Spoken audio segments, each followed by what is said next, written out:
Hi hello ನಮಸ್ಕಾರ ಎಲ್ಲರಿಗೂ welcome back my YouTube channel.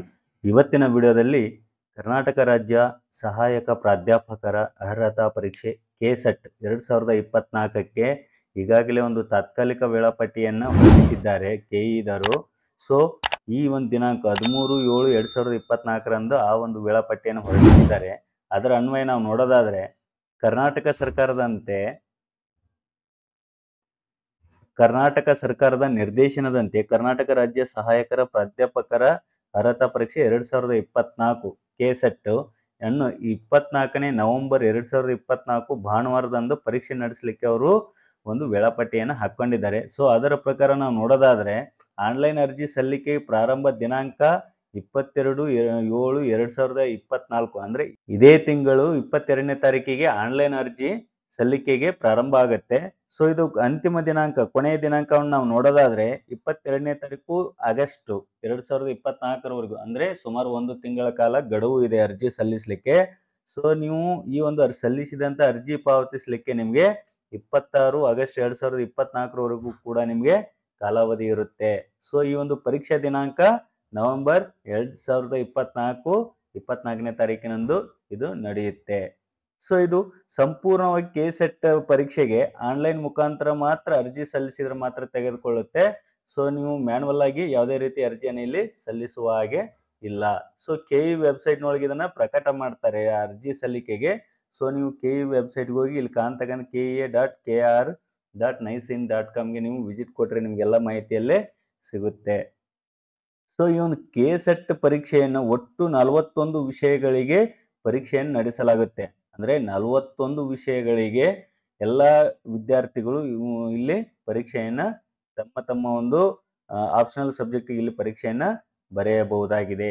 So ಈ ಒಂದು ಅರ್ಹತೆ ನಾವು ನೋಡೋದಾದ್ರೆ ಕೆಸೆಟ್ ಯಾಕೆ ಬರೀಬೇಕು ಅಂತ ನಾವು ನೋಡೋದಾದ್ರೆ ಕರ್ನಾಟಕ ರಾಜ್ಯದ ಯಾವುದೇ ಒಂದು ಯೂನಿವರ್ಸಿಟಿ ಒಳಗಾಗ್ಲಿ ಅಥವಾ ಫಸ್ಟ್ ಗ್ರೇಡ್ ಕಾಲೇಜ್ಗಳಲ್ಲಾಗ್ಲಿ ಅಥವಾ ಉನ್ನತ ಶಿಕ್ಷಣ ಸಂಸ್ಥೆಗಳು, ಸರ್ಕಾರಿ ಅನುದಾನಿತ ಖಾಸಗಿ ಸಂಸ್ಥೆಗಳಲ್ಲಿ ಸಹಾಯಕ ಅಸಿಸ್ಟೆಂಟ್ ಪ್ರೊಫೆಸರ್ ಆಗಿ ಅವರು ನೇಮಕ ಆಗ್ಲಿಕ್ಕೆ ಕೆಸೆಟ್ ಅನ್ನೋದು ಒಂದು ಮಾನದಂಡ ಆಗಿದೆ. ಸೊ ನಾವು ಆ ಒಂದು ಹುದ್ದೆಗಳಿಗೆ ನಾವು ಹೋಗ್ಬೇಕಾದ್ರೆ ಕೆಸೆಟ್ ಅನ್ನ ಇಲ್ಲಿ ನಾವು ಸಂಪೂರ್ಣವಾಗಿ ಮುಗಿಸ್ಬೇಕಾಗತ್ತೆ.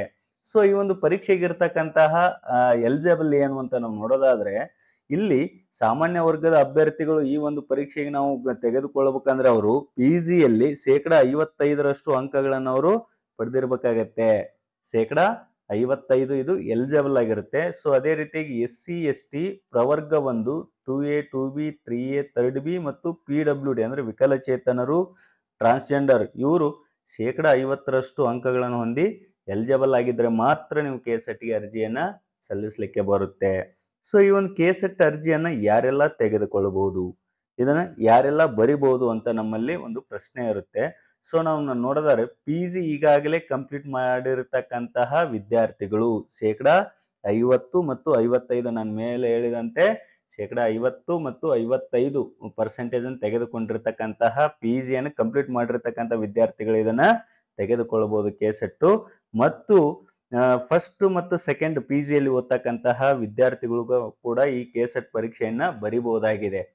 ಫಸ್ಟ್ ಇಯರ್ ಮತ್ತು ಸೆಕೆಂಡ್ ಇಯರ್ PGಯಲ್ಲಿ ಓದ್ತಕ್ಕಂತಹ ವಿದ್ಯಾರ್ಥಿಗಳು ಈ ಒಂದು ಕೆಸೆಟ್ ಪರೀಕ್ಷೆಯನ್ನ ತೆಗೆದುಕೊಳ್ಳಬಹುದು. ಆದ್ರೆ ಅವರು ಈ ಒಂದು ಕೆಸೆಟ್ ಪರೀಕ್ಷೆಯಲ್ಲಿ ಎಲಿಜಿಬಲ್ ಆದ್ರೆ, ಒಂದ್ ವೇಳೆ ಎಲಿಜಿಬಲ್ ಆದ್ರೆ ಅವರು ಕೇವಲ ತಾತ್ಕಾಲಿಕವಾಗಿ ಎಲಿಜಿಬಲ್ ಆಗಿರ್ತಾರೆ. ಸೊ ಅವರು ಈ ಒಂದು ಕೆಸೆಟ್ ಪರೀಕ್ಷೆ ಫಲಿತಾಂಶ ಪ್ರಕಟಿಸಿದ ದಿನಾಂಕದಿಂದ 2 ವರ್ಷದೊಳಗಾಗಿ ಅವರು PGಯನ್ನ ಕಂಪ್ಲೀಟ್ ಮಾಡಿಕೊಂಡು ಅದರ ಸಂಬಂಧಿಸಿದಂತಹ ದಾಖಲೆಗಳನ್ನ ಇಲ್ಲಿ ಅಪ್ಲೋಡ್ ಮಾಡಿದ್ರೆ ಮಾತ್ರ ಅವರಿಗೆ ಕೆಸೆಟ್ ನ ಒಂದು ಸರ್ಟಿಫಿಕೇಟ್ ಅವರಿಗೆ ಸಿಗುತ್ತೆ. ಇಲ್ಲ ಅಂದ್ರೆ ಅದು ಏನ್ ಮಾಡ್ತಾರೆ, ಅವರು ರದ್ದು ಮಾಡ್ತಾರೆ. ಆಮೇಲೆ ಇನ್ನೊಂದು ಏನಪ್ಪಾ ಅಂದ್ರೆ ಅವ್ರು PGಯಲ್ಲಿ ತೆಗೆದುಕೊಂಡಿರ್ತಕ್ಕಂತಹ ಆಪ್ಷನಲ್ ಸಬ್ಜೆಕ್ಟ್ ಏನಿರುತ್ತೋ ಸೊ ಅದೇ ಸಬ್ಜೆಕ್ಟಿಗೆ ನಾವು ಕೆಸೆಟ್ ಅನ್ನ ತೆಗೆದುಕೊಳ್ಳಬಹುದು. ಬೇರೆ ಸಬ್ಜೆಕ್ಟ್ ಅನ್ನು ಇಲ್ಲಿ ತೆಗೆದುಕೊಂಡ್ರೆ ತೊಂದರೆ ಆಗುತ್ತೆ. ಸೊ ಹಾಗಾಗಿ ನಾವು PGಯಲ್ಲಿ ಯಾವುದು ಆಪ್ಷನಲ್ ಆಗಿ ತೆಗೆದುಕೊಂಡಿರ್ತೀವೋ ಸಬ್ಜೆಕ್ಟ್ ಅನ್ನ, ಅದೇ ಸಬ್ಜೆಕ್ಟ್ ಅನ್ನ ನಾವು ಕೆಸೆಟ್ ಅಲ್ಲಿ ತೆಗೆದುಕೊಳ್ಬೇಕಾಗತ್ತೆ.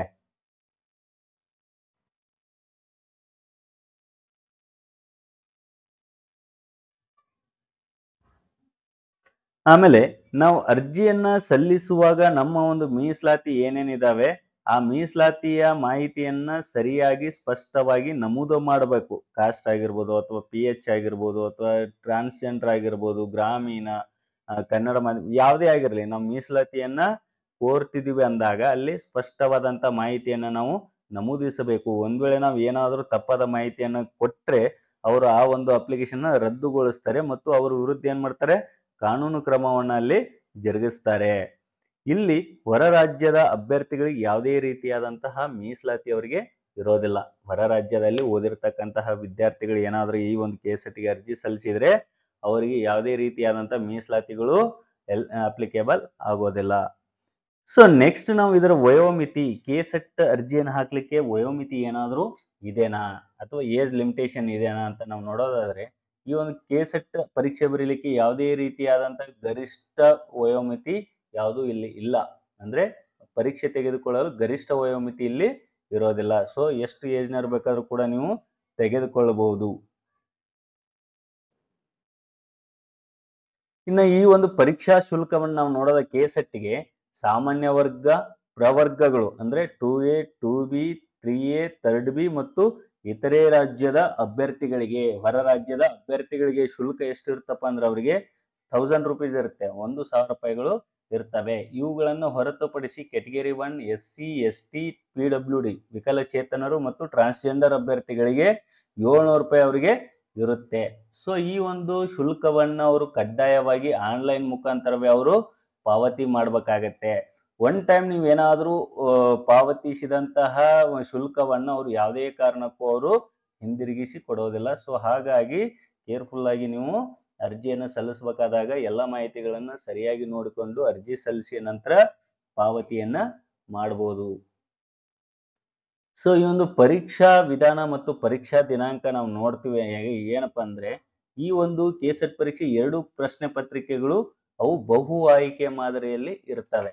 2 ಪತ್ರಿಕೆಗಳಿರ್ತವೆ, ಪೇಪರ್ 1 ಮತ್ತು ಪೇಪರ್ 2 ಅವು ಬಹು ಆಯ್ಕೆಯ ಪ್ರಶ್ನೆಗಳನ್ನ ಹೊಂದಿರುತ್ತವೆ. ಈ ಒಂದು ನೋಟಿಫಿಕೇಶನ್ ಒಂದು ತಾತ್ಕಾಲಿಕ ವೇಳಾಪಟ್ಟಿ ಪ್ರಕಾರ ಪರೀಕ್ಷೆ ಯಾವಾಗ ನಡೀತೈತೆ ಅಂತ ನೋಡೋದಾದ್ರೆ 24ನೇ ತಾರೀಕು ನವೆಂಬರ್ 2024ರಂದು ನಡೀತೈತಿ. ಸೊ ಇಲ್ಲಿ ಪತ್ರಿಕೆ 1 100 ಅಂಕಗಳನ್ನ ಹೊಂದಿರುತ್ತೆ, 50 ಪ್ರಶ್ನೆಗಳನ್ನ ಇರುತ್ತೆ.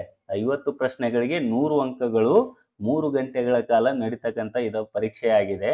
ಸೊ ಇಲ್ಲಿ ಒಂದು ಪ್ರಶ್ನೆಗೆ 2 ಅಂಕಗಳು ಇರ್ತವೆ ಪೇಪರ್ 1ಕ್ಕೆ, ಪೇಪರ್ 2 200 ಅಂಕಗಳಿರ್ತವೆ, 100 ಪ್ರಶ್ನೆಗಳು ಇರ್ತವೆ ಇಲ್ಲಿ.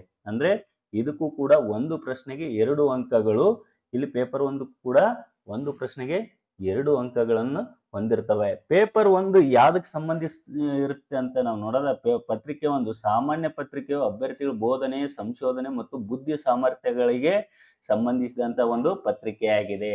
ಅಂದ್ರೆ ವಿದ್ಯಾರ್ಥಿಗಳ ಒಂದು ಬೋಧನೆಗೆ, ಟೀಚಿಂಗ್ಗೆ ಸಂಬಂಧಿಸಿದಂಗೆ ಮತ್ತು ರಿಸರ್ಚ್ ಸಂಶೋಧನೆಗೆ ಸಂಬಂಧಿಸಿದಂಗೆ ಮತ್ತು ಅವರು IQ ಲೆವೆಲ್ ಬುದ್ಧಿ ಸಾಮರ್ಥ್ಯಗಳಿಗೆ ಪರೀಕ್ಷಿಸುವಂತ ಒಂದು ಪರೀಕ್ಷೆ ಪೇಪರ್ 1 ಆಗಿದೆ. ಇನ್ ಪೇಪರ್ 2 ವಿಷಯ ಪತ್ರಿಕೆ ಅಂದ್ರೆ ಆಪ್ಷನಲ್, ನೀವು PG ಯಲ್ಲಿ ಏನು ಆಪ್ಷನಲ್ ಸಬ್ಜೆಕ್ಟ್ ತೆಗೆದುಕೊಂಡಿರ್ತೀರೋ ಆ ಒಂದು ಪತ್ರಿಕೆಯನ್ನು ಕೂಡ ನೀವು ಇಲ್ಲಿ KSET ಗೆ ತೆಗೆದುಕೊಂಡಿರ್ತೀರಿ. ಸೊ ಆ ಒಂದು ಸಬ್ಜೆಕ್ಟ್ಗೆ ಇರುತ್ತೆ, ಆಪ್ಷನಲ್ ಸಬ್ಜೆಕ್ಟ್ ಆಗಿರುತ್ತೆ. ಸೊ ನೀವು ಪ್ರಶ್ನೆ ಪತ್ರಿಕೆಗಳನ್ನ ನೀವು ಪೇಪರ್ ನೀಡ್ತಾರಲ್ಲ, ಪೇಪರ್ 1 ಪೇಪರ್ 2 ಅಲ್ಲಿ ಕೊಟ್ಟಿರ್ತಕ್ಕಂಥ OMR ಹಾಳೆಯಲ್ಲೇ ನೀವು ಉತ್ತರವನ್ನ ಗುರುತಿಸಿ ವಾಪಸ್ ಕೊಡ್ಬೇಕಾಗತ್ತೆ. ಸೊ ನೆಟ್ ಅಲ್ಲಿ ಆನ್ಲೈನ್ ಇರುತ್ತೆ, ಅಂದ್ರೆ ನಾವು ಕಂಪ್ಯೂಟರ್ ಅಲ್ಲೇ ನಾವು ಅದನ್ನ ಮಾಡ್ತೀವಿ. ಸೊ ಇಲ್ಲಿ KSET ಅಲ್ಲಿ ಹಾಗಾಗೋದಿಲ್ಲ, ಮ್ಯಾನುವಲ್ ಇರುತ್ತೆ. ಸೊ ನಾವು OMR ಸೀಟ್ ಅಲ್ಲಿ ನಾವು ಗುರುತು ಮಾಡಿ ಅಲ್ಲಿ ಕೊಡ್ಬೇಕಾಗತ್ತೆ. ಸೊ ಈ ಒಂದು KSET ಪರೀಕ್ಷೆಯ ಒಂದು ಫಲಿತಾಂಶ ಪ್ರಕಟಣೆಯ ವಿಧಾನ ಯಾವ ರೀತಿ ಇರುತ್ತೆ ಅಂತ ನೋಡೋದಾದ್ರೆ, ನಾವು UGC ಮಾರ್ಗಸೂಚಿಗಳ ಪ್ರಕಾರ KSET ನ ಮಾನದಂಡವು UGC ನೆಟ್ ನ ಮಾನದಂಡದ ಪ್ರಕಾರವಾಗಿದೆ. ಇದು ಅಂತಿಮ ಮತ್ತು ಬಂಧಿತವಾಗಿರುತ್ತೆ. ಅಂದ್ರೆ ಇದು UGC ನೆಟ್ ಏನ್ ನಡೆಸ್ತಾರಲ್ಲ ಪರೀಕ್ಷೆ, ಅದೇ ಮಾನದಂಡದ ಮತ್ತು ಮಾರ್ಗಸೂಚಿಯ ಪ್ರಕಾರ KSET ನ ಒಂದು ಫಲಿತಾಂಶ ಪ್ರಕಟಣೆಯನ್ನ ಮಾಡ್ತಾರೆ ಇಲ್ಲಿ. ಸೊ ನಾವು ಅದು ಯಾವ ರೀತಿ ಮಾಡ್ತಾರೆ ಅಂತ ನಾವು ನೋಡೋದಾದ್ರೆ, ಕೆಟಗರಿ ಅವರಿಗೆ, GM ಕೆಟಗರಿ ಅವರಿಗೆ ಪೇಪರ್ 1 ಮತ್ತು ಪೇಪರ್ 2ಕ್ಕೆ ಅವರು 2 ಪತ್ರಿಕೆಗಳು ಸೇರಿ ಕನಿಷ್ಠ 40% ಅವರು ತೆಗೆದುಕೊಳ್ಳಬೇಕು. ಅಂದ್ರೆ ಅಲ್ಲಿ ನಮ್ಗೆ 100 ಅಂಕಗಳಿದಾವಂದ್ರೆ ನಾವು 40 ಅಂಕಗಳನ್ನು ಗಳಿಸಲೇಬೇಕು ಅಲ್ಲಿ. ಯಾರು? GM ಅಭ್ಯರ್ಥಿಗಳು. ಸೊ GM ಅಭ್ಯರ್ಥಿಗಳನ್ನು ಹೊರತುಪಡಿಸಿ SC, ST category 1, 2A, 2B, 3A, 3B, PWD transgender ಇರ್ತಕ್ಕಂಥ ಅಭ್ಯರ್ಥಿಗಳು ಎರಡೂ ಪತ್ರಿಕೆಗಳಿಗೆ ಸೇರಿ ಶೇಕಡ 35 ಅಂಕಗಳನ್ನು ಅವರು ಹೊಂದಬೇಕಾಗತ್ತೆ. ಅಂದ್ರೆ 35 ಅಂಕಗಳಂದ್ರೆ ಇಲ್ಲಿ 200 ಅಂಕಗಳಿಗೆ ಶೇಕಡ 35ರಷ್ಟು ಅಂಕಗಳನ್ನ ನಾವಿಲ್ಲಿ ತೆಗೆದುಕೊಳ್ಳಬೇಕಾಗತ್ತೆ. ಅಂದ್ರೆ ಒಂದು 70-75 ಅಂಕಗಳನ್ನ ನಾವಲ್ಲಿ ಕಡ್ಡಾಯವಾಗಿ ತೆಗೆದುಕೊಂಡ್ರೆ ಮಾತ್ರ ಅದು ಎಲಿಜಿಬಲ್ ಆಗತ್ತೆ. ಇಲ್ಲಿ ಎಲಿಜಿಬಲ್ ಆದ್ಮೇಲೆ ನಮ್ನ ಯಾವ ರೀತಿ ಕೆಸೆಟ್ಗೆ ಇದು ಮಾಡ್ತಾರೆ ಅನ್ನೋದು ನಾವು ನೋಡೋದಾದ್ರೆ, ಸಹಾಯಕ ಪ್ರಾಧ್ಯಾಪಕರ ಅರ್ಹತಾ ಸಂಖ್ಯೆ ಟೋಟಲ್ ಸ್ಲಾಟ್ಸ್ ಏನಿರುತ್ತೆ, ಒಟ್ಟು 2 ಪತ್ರಿಕೆಗಳು ಹಾಜರಾಗಿರ್ತಕ್ಕಂತಹ ಶೇಕಡ 2ರಷ್ಟು ಅಭ್ಯರ್ಥಿಗಳ ಸಂಖ್ಯೆಗೆ ಸಮವಾಗಿರುತ್ತೆ. ಅಂದ್ರೆ ಇಲ್ಲಿ ನಾವು ಅಪ್ಲಿಕೇಶನ್ ಹಾಕಿರ್ತಕ್ಕಂಥ ಅಭ್ಯರ್ಥಿಗಳಿಗೆ ಇದು ಇರೋದಿಲ್ಲ. ಅಂದ್ರೆ 2 ಪೇಪರ್ಗಳಿಗೆ ಅಲ್ಲಿ ಅಟೆಂಡ್ ಆಗಿರ್ತಕ್ಕಂತಹ ಅಭ್ಯರ್ಥಿಗಳು ಏನಿರ್ತಾರೆ, ಸೊ ಅವರ ಒಟ್ಟು ಸಂಖ್ಯೆಗೆ ಶೇಕಡ 6ರಷ್ಟು ಏನ್ ಬರುತ್ತೆ ಫಲಿತಾಂಶ, ಆ ಸಂಖ್ಯೆಗೆ ಕೆಸೆಟ್ಗೆ ಆ ವರ್ಷದಲ್ಲಿ ಎಲಿಜಿಬಲ್ ಮಾಡ್ತಾರೆ ಅಭ್ಯರ್ಥಿಗಳನ್ನ. ಸೊ ಇದು ಅರ್ಥ ಆಯ್ತು ಅಂತ ಅನ್ಕೋತೀನಿ. ಟೋಟಲ್ ಅಟೆಂಡ್ ಆಗಿರ್ತಕ್ಕಂತಹ ಪತ್ರಿಕೆ 1 ಪತ್ರಿಕೆ 2ಕ್ಕೆ ಏನ್ ಅಭ್ಯರ್ಥಿಗಳು ಅಟೆಂಡ್ ಆಗಿರ್ತಾರೋ, ಸೊ ಆ ಒಟ್ಟು ಸಂಖ್ಯೆ ಇದು ಶೇಕಡ 6ಕ್ಕೆ ಮಾಡಿದಾಗ ಅದು ಎಷ್ಟು ಬರುತ್ತಲ್ಲ ಅಷ್ಟು ಅಭ್ಯರ್ಥಿಗಳು ಈ ಒಂದು ಪರೀಕ್ಷೆಗೆ ಎಲಿಜಿಬಲ್ ಆಗ್ತಾರೆ. ಅಂದ್ರೆ ಸರ್ಟಿಫಿಕೇಟ್ ಅನ್ನ ತೆಗೆದುಕೊಳ್ಳಿಕ್ಕೆ ಎಲಿಜಿಬಲ್ ಆಗ್ತಾರೆ. ಸೊ ಇದರ ಆಧಾರವಾಗಿ ಅವರು ಕಟ್ ಆಫ್ ಅನ್ನ ಮಾಡ್ತಾರೆ. ಇನ್ನು ಕೆಸೆಟ್ ಪರೀಕ್ಷಾ ಪಠ್ಯಕ್ರಮ ಮತ್ತು ಪ್ರಶ್ನೆ ಪತ್ರಿಕೆಯಲ್ಲಿ ನಾವು ನೋಡ್ತೀವಿ ಏನಪ್ಪಾ ಅಂದ್ರೆ, ಕೆಸೆಟ್ ಪರೀಕ್ಷಾ ಪಠ್ಯಕ್ರಮ UGCR CSIR ನೆಟ್ ನಿಗದಿಪಡಿಸಿರ್ತಕ್ಕಂತಹ ಪಠ್ಯಕ್ರಮದ ಮಾದರಿಯಲ್ಲೇ ಇದು ಪರೀಕ್ಷೆ ನಡೆಸ್ತಾರೆ. ಸೊ ಎಲ್ಲ ವಿಷಯಗಳ ಪಠ್ಯಕ್ರಮವು ನಮಗೆ KEA ವೆಬ್ಸೈಟ್ ನೊಳಗ ಡೌನ್ಲೋಡ್ ಮಾಡಿಕೊಳ್ಳಬಹುದು. ಅಂದ್ರೆ ಪ್ರತಿ ಆಪ್ಷನಲ್ ಸಬ್ಜೆಕ್ಟ್ ನಾವು ವಿಷಯವನ್ನ ನಾವು KEA ವೆಬ್ಸೈಟ್ ನೊಳಗೆ ನಾವು ಡೌನ್ಲೋಡ್ ಮಾಡಿಕೊಂಡು ಓದ್ಕೊಳ್ಬಹುದಾಗಿದೆ. ಈ ಒಂದು ಪ್ರಶ್ನೆ ಪತ್ರಿಕೆ ಕನ್ನಡ ಮತ್ತು ಇಂಗ್ಲಿಷ್ ವರ್ಷನ್ಗಳಲ್ಲಿ 2 ವರ್ಷನ್ಗಳಲ್ಲಿ ಇರುತ್ತೆ. ಸೊ ಇಲ್ಲಿ ಕೊಟ್ಟಿರ್ತಕ್ಕಂಥ ಏನ್ 41 ಸಬ್ಜೆಕ್ಟ್ಗಳಿದಾವೆ, ಇಲ್ಲಿ ಏನ್ ಕೊಟ್ಟಿದ್ದಾರೆ ಇವುಗಳಿಗೆ ಕೆಸೆಟ್ ಪರೀಕ್ಷೆಯು ನಡೆಸ್ತಾರೆ. ಇದಕ್ಕೆ ನಮ್ದು ಯಾವ್ದು ಆಪ್ಷನಲ್ ಇರುತ್ತೋ ಅದನ್ನ ಮಾತ್ರ ನಾವು ಒಂದನ್ನ ತೆಗೆದುಕೊಳ್ಳಬಹುದು. ಇಲ್ಲಿ ಈ ಕಡೆಗೆ ಪ್ರಶ್ನೆ ಪತ್ರಿಕೆಯ ಆವೃತ್ತಿ ಅಂತ ಇದೆ ಅಲ್ಲ, ವರ್ಷನ್ನು, ಇಲ್ಲಿ ಕನ್ನಡ ಮತ್ತು ಆಂಗ್ಲ ಭಾಷೆ ಅಂತ ಏನಿದೆ ಅವು 2 ವರ್ಷನ್ಗಳಲ್ಲಿ ಇರುತ್ತೆ. ಉಳಿದದ್ದು ಆಂಗ್ಲ ಭಾಷೆ ಅಂತಿದ್ರೆ ಅದು ಇಂಗ್ಲಿಷ್ ವರ್ಷನ್ ಅಷ್ಟೇ ಇರುತ್ತೆ. ಉಳಿದು ಕನ್ನಡ ಭಾಷೆ ಅಂತಿತ್ತು ಅಂದ್ರೆ ಅದು ಕನ್ನಡ ಭಾಷೆಯಲ್ಲೇ ಇರುತ್ತೆ. ಸೊ ಇದಾಗಿತ್ತು ಇದೊಂದು ತಾತ್ಕಾಲಿಕ ವೇಳಾಪಟ್ಟಿಯ ಒಂದು ಮಾಹಿತಿ. ಸೊ ಇದರ ಪ್ರಕಾರ ನಾವು ಇದೇ ತಿಂಗಳು 22ರಿಂದ ಕೆಸೆಟ್ಗೆ ಅರ್ಹ ಅಭ್ಯರ್ಥಿಗಳಿಂದ ಅರ್ಜಿಯನ್ನ ಸಲ್ಲಿಸಲಿಕ್ಕೆ ನಿಗದಿಪಡಿಸಿದಂತ ಒಂದು ವೇಳಾಪಟ್ಟಿ ಇದಾಗಿದೆ. ಸೊ ಈ ವಿಡಿಯೋ ಒಂದು ವೇಳೆ ನಿಮ್ಗೆ ಉಪಯುಕ್ತ ಅನಿಸಿದರೆ ದಯವಿಟ್ಟು ಲೈಕ್ ಮಾಡಿ, ಶೇರ್ ಮಾಡಿ, ಹಾಗೆ ಸಬ್ಸ್ಕ್ರೈಬ್ ಮಾಡಿ ಅಂತ ಹೇಳ್ತಾ ಎಲ್ಲರಿಗೂ ವಂದನೆಗಳು.